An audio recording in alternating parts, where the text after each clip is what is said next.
구원이란 말은 건짐받는다. 위험의 자리에서 건짐을 받는다라는 그러한 의미입니다. 구조대가 하는 일은 어려움에 빠져서 혼자 벗어나올 수 없는 그런 사람들을 가서 건져내주는 일을 해주는 구조대라.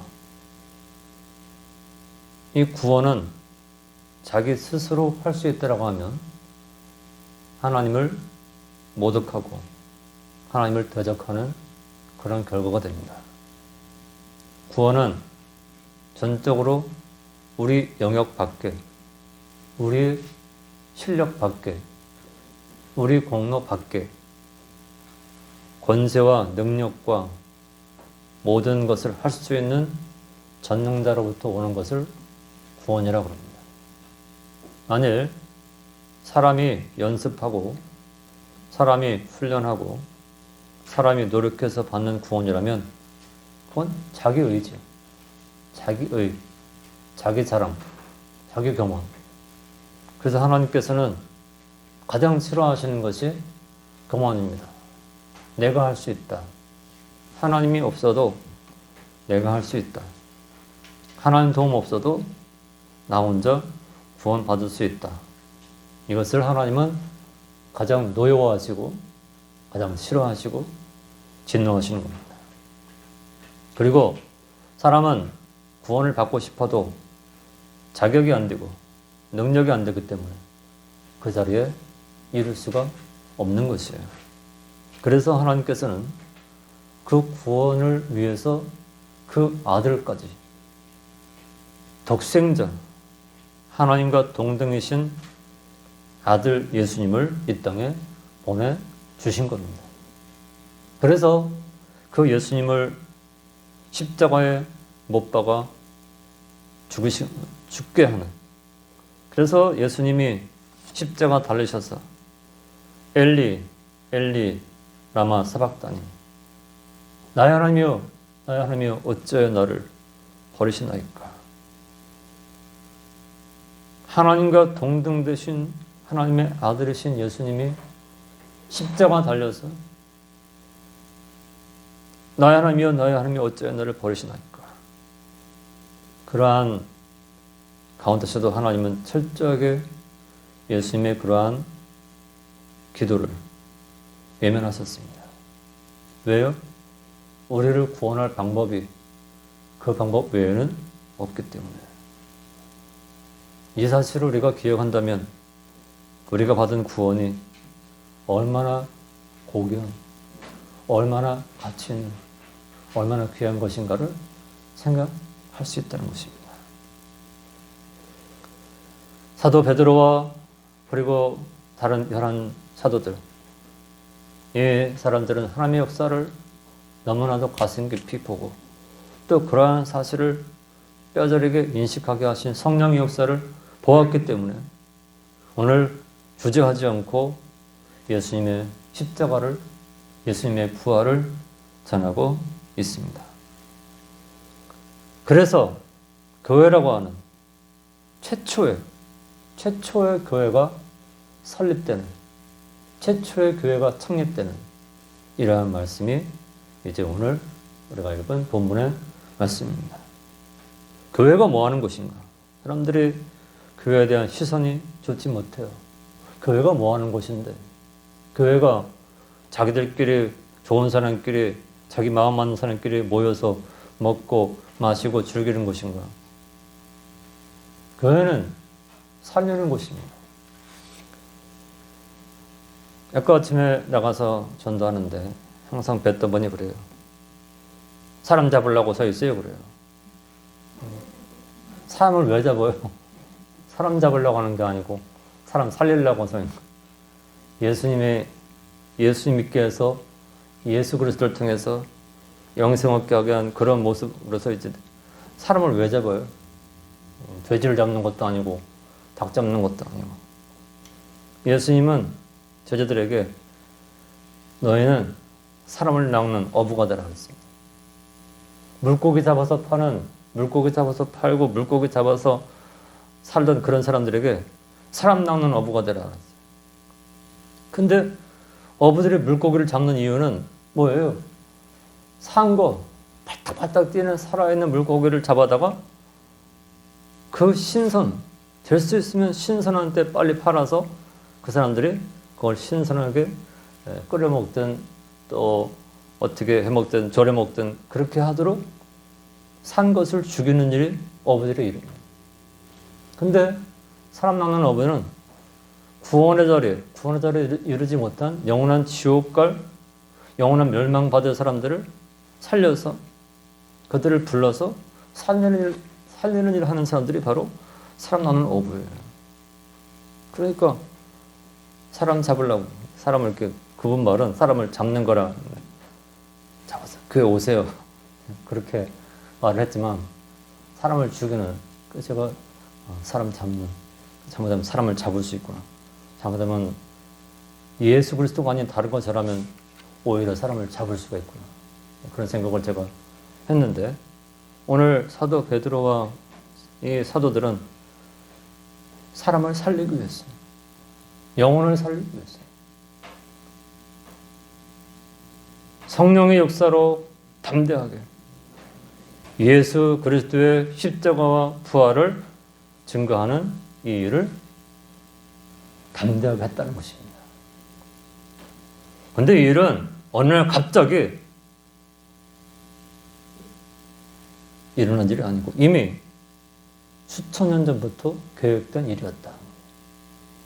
그래서 제일 가깝게 주전 830년경에 살았던 요엘 선지자가 외쳤던 말씀을 먼저 인용했습니다.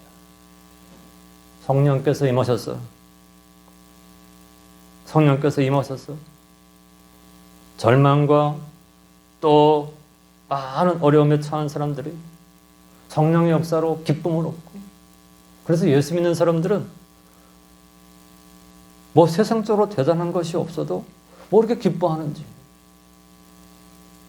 뭐 때문에 그렇게 기쁜지 그 속에 생수의 생명의 강이 생명의 샘이 흐르기 때문에 기쁜 거예요. 세상이 멸망할 것 같고 세상이 요란해도 거기서 기쁨을 드립니다. 예수 그리스도로 말미암아 기쁨을 드립니다. 이것이 바로 예수 믿는 사람들의 신비로운 경험입니다. 경험. 그래서 처음에는 예수를 믿기 전에는 교회 나올 때 다른 목적으로 나오죠. 부자 되기 위해서, 돈 벌기 위해서, 성공하기 위해서 나오지만 예수를 믿어보니까 이젠 그건 다음 가장 중요한 건 이 생명이지 그것은 그저 그렇게 대단한 것이 아니에요. 그래서 이제는 예수만 붙잡고 예수만 의지하면서 살아가는. 그래서 82장 찬송가 같은 그런 가사가 생각해보면 너무 놀라워요. 어떻게 이런 가사를 이런 믿음의 사람들이 조세프 스웨인이라는 목사님이 이제 썼는데 나의 기쁨, 나의 소망 되시며 나의 기쁨이 되시고 나의 소망이 되시고 나의 생명이 되시고 밤낮 불러서 찬송을 드려도 늘 아쉬운 마음뿐이다.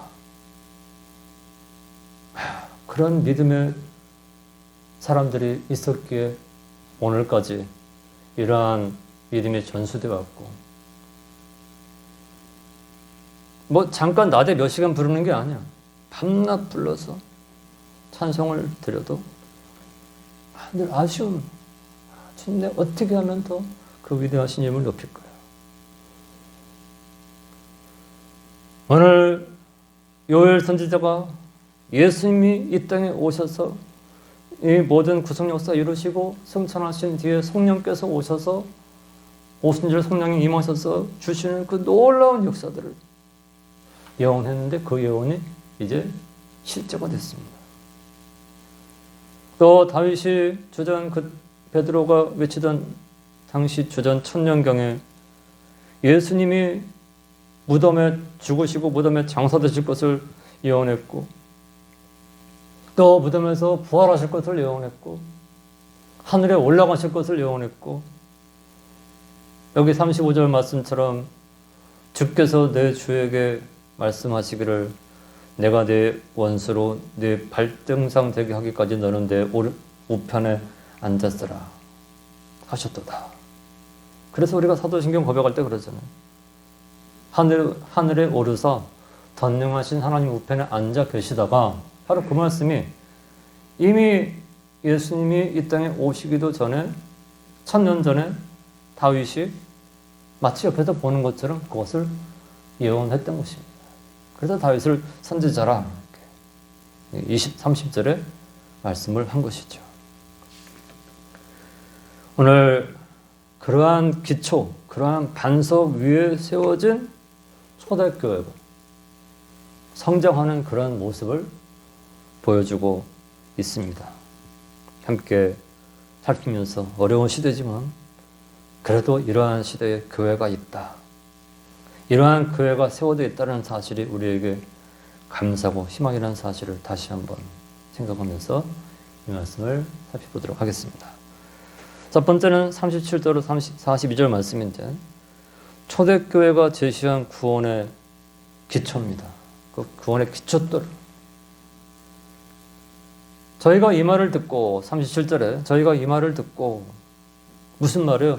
요엘 선지자 830년 전에 예언했던 요엘 선지자를 통해서 증거된 말씀, 성령 강림의 말씀, 그리고 1000년 전에 다윗을 통해서 예언한 예수님의 십자가, 예수님의 죽으시고 무덤에 장사되시고 그리고 부활하신 그러한 말씀의 성취, 그리고 하늘에 오르시고 하나님 우편에 앉아 계시다가 이제 다시 오실, 이러한 말씀들을 듣고, 그러면 우리가 예수를 죽이는데 함께 한편이 되고 거기에 협력하고 또 예수를 믿자는데 어떻게 할까? 저희가 이 말을 듣고 마음에 찔렸어요. 왜? 자기들이 그 예수를 대적하고 그 예수를 거부하고 그 예수를 배척했기 때문에 그게 마음에 찔려요.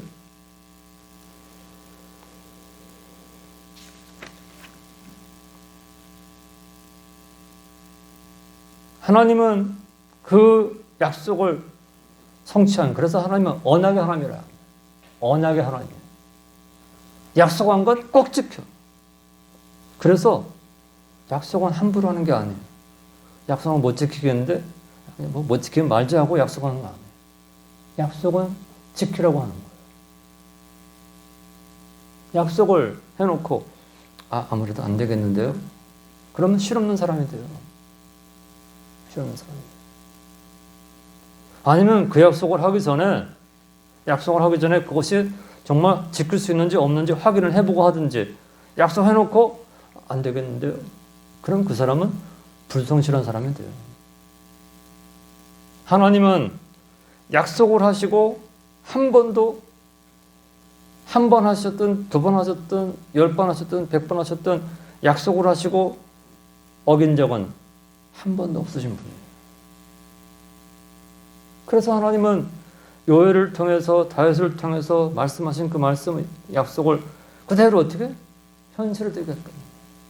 오늘 우리에게 천국 위에서 영원히 주님과 함께 왕노릇 탄다 약속하셨어요. 죽어봐야 알지 그런 게 있을까?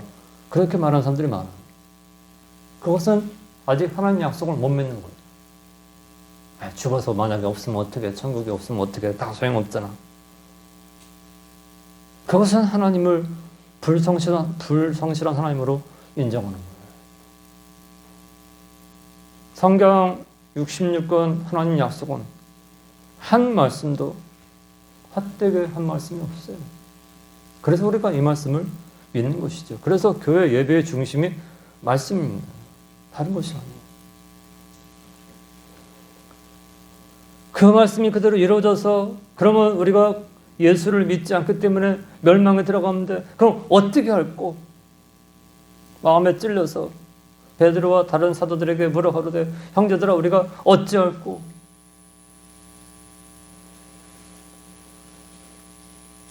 여기 어찌할꼬라는 건 뭐냐면 그러면 우리가 어떻게 여기서 벗어날 수 있냐? 이 저주에서 어떻게 벗어날 수 있냐? 이 멸망의 자리에서 어떻게 벗어날 수 있냐? 그걸 묻는 겁니다.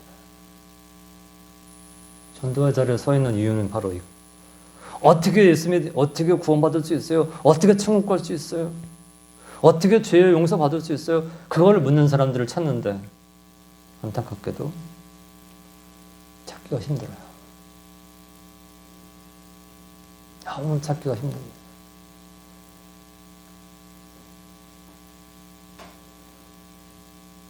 원리가 있습니다. 세상에는 다 원리가 있습니다. 비행기가 저 쇳덩어리가 그렇게 무거운 쇳덩어리가 거기다 사람을 싣고 사람을 태우고 물건을 거기다 가득 싣고 어떻게 공중에 떠요? 이해가 안 갑니다. 쇳덩어리가 어떻게 뜨는지. 공기 저항을 이기고 하나님 정하신 법칙을 발견해서 뜨는 거예요. 그 원리가 아니면 절대로 그렇게 무거운 수백 톤의 비행기가 어떻게 공중에 날아서 날아갈 수 있어요? 하나님 정하신 원리를 알면 만유 인력 모든 것은 다 아래로 떨어집니다. 그래서 그 인력으로 인해서 몇 킬로인지 몇 그램인지 수학 공식 수학이 얼마나 초등학교, 중학교, 고등학교, 대학 수학을 중학교까지만 해도 고등학교 들어가면 와 이렇게 수학이 복잡한 거. 대학 수학은 거기다 더하고 이걸 어떻게 푸나? 근데 그 수학 그렇게 복잡한 수학도 풀 수 있는 원리가 있어요. 공식입니다. 공식이 있으면 공식에 대입하면 다 풀어요. 그래서 수학 선생님들은 수학 교수들은 공식만 잘 외워서 거기에 대입하면 돼. 공식은 자꾸 잊어버리고 공식을 제대로 활용 못하니까 못 푸는 거지. 이거 어떻게 풀지? 그래서 문제 하나 나오면 그 문제 하나 가지고 이만한 시험지 하나에다가 다 그걸 푸는 거예요. 어찌할꼬? 이거 어떻게 푸나? 이거 어떻게 풀까?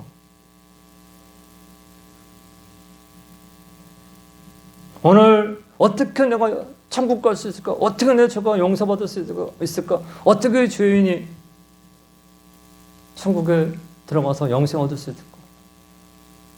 그 공식이 도대체 뭡니까? 그 공식은 어떻게 됩니까? 어떻게 됩니까? 그거 묻는 거예요, 지금 37절에.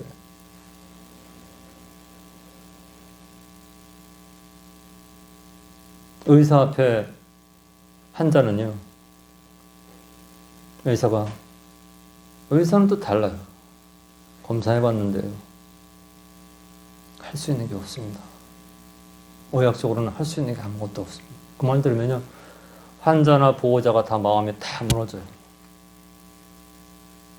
의사에게 한마디. 지금 검사 다 했는데요. 의학적으로는 할 수 있는 것이 아무것도 없습니다. 집에 가서 맛있는 거 드시고 맛있는 게 먹겠어요? 이제는 모든 거 할 수 없다고 하는데 맛있는 게 들어가겠어요, 입에? 안 들어가요. 하고 싶은 거 하라는데 아니 얼마 있으면 죽는다는데 뭘 하고 싶어요? 근데 그 의사가 살 수 있는 길이 있습니다. 이 병을 위해서 이 약이 있습니다. 뛸 듯이 기뻐.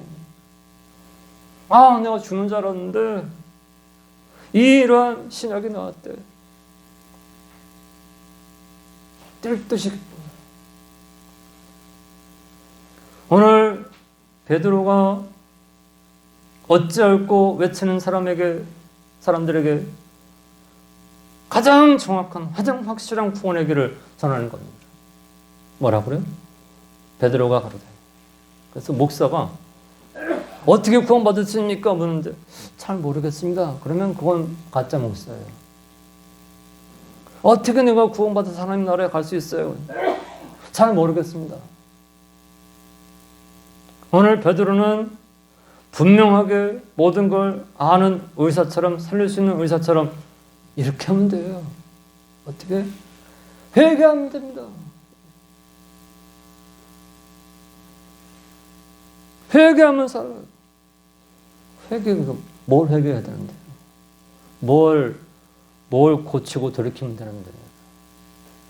예수 믿지 않고 내 힘으로 살겠다. 아까 맨 처음에 언급했던 예수 말고 내 노력과 내 정성과 내 힘으로 구원의 자리에 설 수 있다라고 하는 그런 생각들.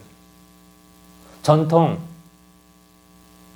관습, 내 공로, 그것 가지고 천국 갈 수 있다고 착각하고 살았던 것. 그것을 다 하나님께 내려놓고 주님 그 모든 것은 다 꺼주셨습니다.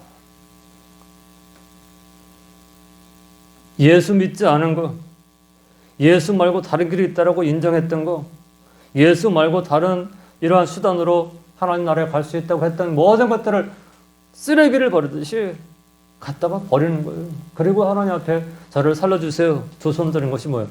회개입니다. 그러면서 중요한 말씀은 각각이라는 거예요. 예수 믿는 건 1:1입니다. 1:1. 선거할 지난 선거가 있었지만 선거할 때 제 남편 것도 한 장 찍을게요. 가가지고 남편 주민등록증 가져가서 제 거 한 장하고요. 남편 거 한 2장 주세요. 그러면 그렇게 돼요? 안 되는 거예요. 본인이 가든지 거소 투표를 미리 신청해야 돼. 난 집에서 거동을 못해서 집에서 하겠습니다. 부재자 투표를 신청하면 해야지. 아내가 남편 거 집 가서 2장 달라고 해서 못 찍어요. 병원 가는데 아들이 아버지 집에 계세요. 힘드니까 내가 가서 대신 엑스레이 찍고 피검사 피 빼서 검사하고 약 가고 올게요. 안 돼요. 아버지가 다 쓰러져 꼼짝 못해도 들쳐고 가서 아버지의 혈액을 채취해서 검사를 해야 돼요. 예수 믿는 것은 누가 대신 해주는 게 아니에요. 각각 자기가 예수를 구주로 믿고 고백하고 자기가 예수 믿지 않는 것을 회개해야지 용서받는 것이지 누가 대신 해줄 수 없는 거예요. 각각 예수 그리스도의 이름으로 세례를 받고 죄 사함을 얻으라. 그래야면 성령을 선물로 받으라. 얼마나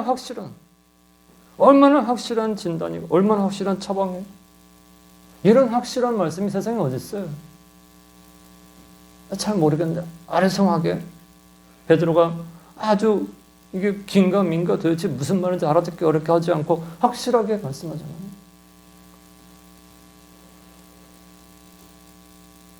요한복음 16장 9절 말씀 보면요. 죄가 뭐냐? 죄는 예수 믿지 않는 것이 죄라는 죄. 죄 중에 제일 큰 죄는 세상에서 죄 중에 제일 큰 죄는 예수 믿지 않는 죄입니다. 그래서 어느 교인이든지 어느 가정이든지 어느 사회든지 국가든지 살 길은 뭐냐? 하나님께 회개하면 돼요. 아무리 소망이 없어도요. 0.00000% 이제는 전혀 소망이 없어. 그래도 하나님께 회개하는 살 길이 열리는 것입니다. 오늘 이 사실을 성경이 증거하는 것입니다. 오늘 세례는 예수를 내가 믿는다는 사실을 자백하고 시인하고 고백한 사람에게 주는 세례인데 그 사실을 많은 사람에게 시인하는 거예요. 나 예수 믿습니다. 예수님 나를 위해 십자가 달려 죽으시고 부활하신 것을 믿습니다. 내가 그 공로로 구원 받았습니다. 그 사실을 고백하고 물세를 받는 것이 세례인데 그것이 하나의 교회 이론이 되는 거예요.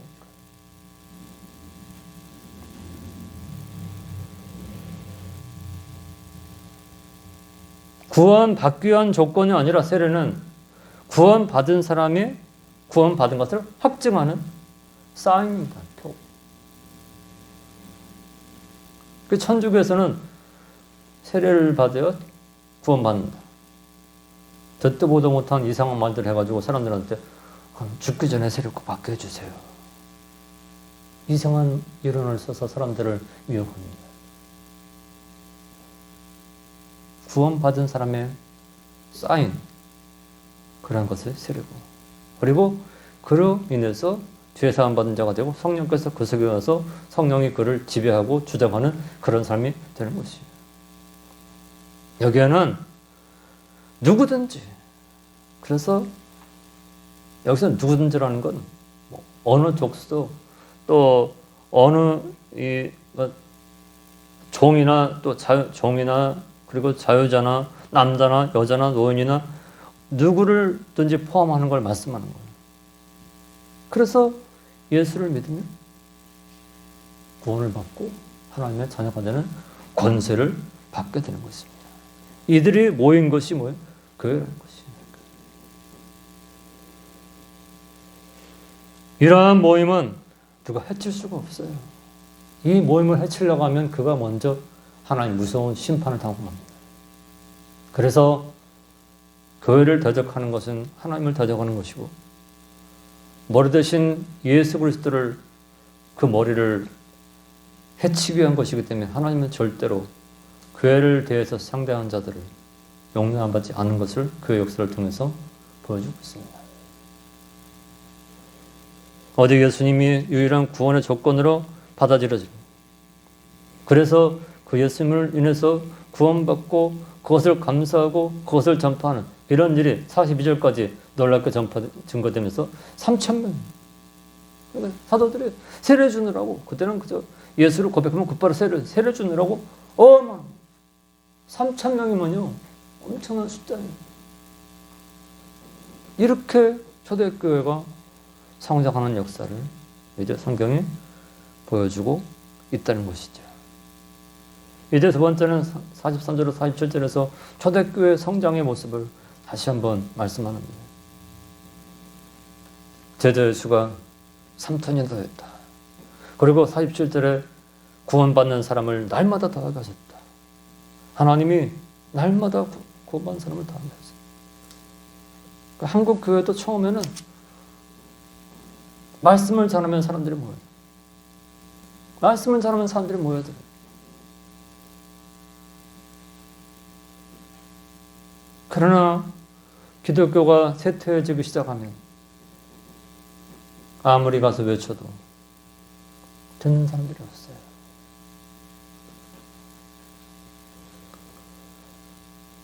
(43절에) 사람마다 두려워하는데 사도들로 인하여 기사와 표적이 많이 나타납니다.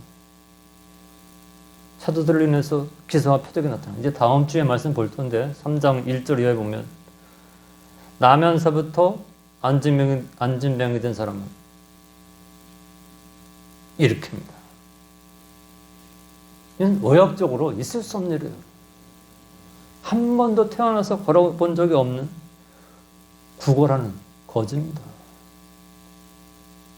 그런 구걸하는 거지를 향해서 나사렛 예수 그리스도 이름으로 일어나 걸으라, 그렇게 말하니까 일어나서 발과 발목에 힘을 얻고 일어나서 하나님을 찬송하는, 하나님을 찬미하는 그런 기적이 일어난 것이죠. 그런데 오늘날 많은 사람들이 예수를 믿는 그것은 뒷전이고 그런 기적만 되겠다. 내 병만 좀 낫게 해주시고, 내 사업만 좀 잘 되게 하시고, 나 좀 건강하게 해주시고, 나 좀 코로나 안 걸리게 해주시고, 내 집안이 잘 되게 해주시고, 형통하게 해주시고. 구원은 별로 대단하지 않고 내가 세상에서 잘 살게.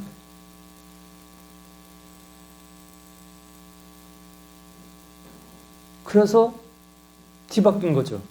본들이 뭐가 우선해야 되는지 그게 바뀌어져가지고.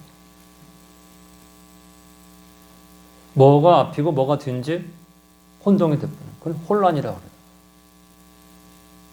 예수 믿고 구원받아 영원한 천국 백성 된 것이 얼마나 크고 놀라운 복인데 이젠 그건 별로 중요하지 않고 세상에서 그 기적, 세상에서 기적 베풀어줘. 그래서 목상은 머리에 손 얹고 기도. 하나님 이 병이 떠나게 해주십시오. 이 병아 떠나라. 그러면서 나는 그냥 그것으로 만족을 얻고 본질이 흐려져버리는 거예요. 그래서 교회가 쇠퇴하게 되는 그런 일들이 일어나게 되는 것입니다. 이 초대교회는 하나님이 놀라운 기적을 베풀어 주셨습니다. 기적이라는 건 이 일상에서 일어나는 일이 아니라는 겁니다. 일상에서. 죽은 자를, 베드로가 죽어서 이제 시신을 깨끗하게 씻어서 눕혀놓은 그 시신을 향해서, 아니 죽어가는 사람도 아니고 이미 죽어서 송장이야, 송장. 시신한테 가서 베드로가 도르가야 일어나라. 사도행전 9장 36절에서 43절에 있는 말씀인데 베드로 사도의 절정, 죽은 자를 살리는, 도르가야 일어나라. 세상에 죽었던 자가 눈을 뜨고 일어나 앉았습니다. 안진매가 일어난 거는 앉아있다. 안진매가 일어났어. 서경이 눈을 뜬 거는 서경이 눈을 뜨고, 이것도 과학적으로는 있을 수 없는, 의학적으로는 있을 수 없는 일인데, 죽은 자가 완전히 죽어서 모든 게 끝난 장례를 앞둔 사람에게 일어나라. 이거는 상식적으로, 과학적으로 절대로 입증이 안 돼요. 근데 하나님은 이 복음에 증거되게 하기 위해서 그런 일을 일으키셨습니다. 그래서 지금도 아프리카 같은데 완전 오지, 사람이 약도 없고 살 수 없고 아무것도 없는, 그런데 선교사가 가서 다른 방법이 없어. 하나님, 얘들이 예수를 믿고 따르는데 이 병을 고쳐주십시오. 그럼 하나님 어떻게 털어주시는 거예요. 근데 밥 먹듯이 맨날 병 있는 사람들 얹혀놓고 기도하면 하나님 낫게 안. 어쩌다가 이렇게 된 것이 기적인데 매일 밥 먹고 그것만 하면 그거는 평적이 돼. 평범한 일이 돼. 그렇게 합니다. 복음이 증거되기 위한 하나의 방편으로 이런 일을 한 것인데 그것이 주가 돼가지고 전도하러 갔는데 시신을 쭉 끌고 와서 이제 살려주세요. 그것은 있을 수 없다는 거죠.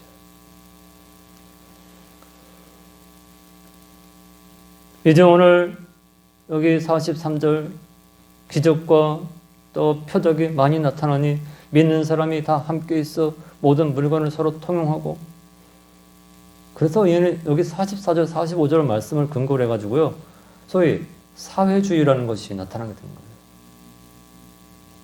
우리 서로 힘들게 살지 말고 있는 거 다 같이 모아서 서로 똑같이 분배해서 살자. 이 말씀은 그런 의미가 아니에요. 근데 이 사도행전의 말씀을, 오늘 본문 말씀을 보고 사회주의, 공산주의라는 건 똑같이 일해서 똑같이 나눠 먹자는 거예요. 누군 잘 살고 누군 못 살고 그거 하지 말고 똑같이 나눠서 먹자는 거예요. 그게 바로 공산주의입니다. 오늘 성경은 기독교는 공산주의더라, 그게 아니에요. 초대 교회에 너무나도 어렵고 힘든 그런 환경에서 예수 믿는 사람들이 많았는데, 또 거기에는 또 돈이 많은 사람들이 있었는데, 그들이 같이 기도하고 같이 주님을 섬기고 같이 전도하는 가운데 자기들의 있는 것을 팔아서 힘든 사람들을 도와주고 하면서 그 믿음의 길을 걸어갈 수 있도록 한 건데, 마치 이것이 공산주의의 시초인 것처럼 말씀한다는 것이죠. 그리고 이들이 떡을 떼며 기쁨과 순전한 마음으로 음식을 먹고, 떡을 뗀다는 건 성찬, 예수를 구주로 믿고 예수님 너의 죄를 위해 십자가 달려 죽으신 것을 고백한 사람들이 이제 떡을 떼면서 예수님이 나를 위해 십자가에 달려서 살을 찢으셨다. 그것을 인정하고 고백하면서 먹는 거예요. 그것을 떡을 뗐다. 이렇게. 기쁨과 순전한 마음으로 음식을 먹고 하나님을 찬미하니 너무 감사해서 너무 기뻐서 하나님을 찬송하고 그 다음에 마지막 말씀이 온 백성에게 칭송을 받았다. 전도하면서 제일 마음 아픈 일이 뭔 줄 압니까? 교회 나가는데 예수 믿는 사람들이 내가 뭐 못되게 해서 난 교회 안 나갑니다. 너무 많아요. 돈을 떼어먹고 또 거짓말하고 속이고 마음에 상처를 주고 그게 너무 많아서 난 교회 안 나갑니다. 근데 이때는 어때요? 사람들에게 칭찬받는 거예요. 칭찬받는 거예요. 야, 예수 믿으면 저렇게 해야 돼. 예수 믿으면 저렇게 해야 돼. 그러면서 교회가 점점 왕성한 성장을 이룬 초대교회 이러한 성장을 오늘 성경이 우리에게 보여주고 있습니다. 이런 교회를 만들어가는 것이 우리 믿음의 사람들의 목적이 되어야 되고 소원이 되어야 돼요. 교회가 다른 거 다른 것이 아니고 이렇게 하나님의 거룩하신 뜻을 받들어서 생명을 살리고 그들을 세우고 또 그들을 세상에 나가서 빛된 삶을 살면서 천국을 확장할 수 있게 하는 이것이 바로 교회라는 것입니다. 우리 교회가 바로 이런 제가 처음에 개척할 때도 이런 교회를 세우고 싶고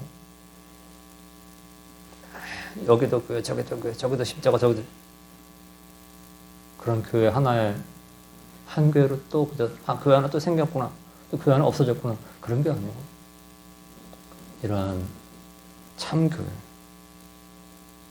이뤄가는 것이 우리의 소원이 되고 목적이 되고 또 내가 그 교회의 일원으로 지체로 하나님께 충성하는 것 이것이 이 마지막 시대에 값진 것임을 여기서 우리에게 보여주고 있습니다.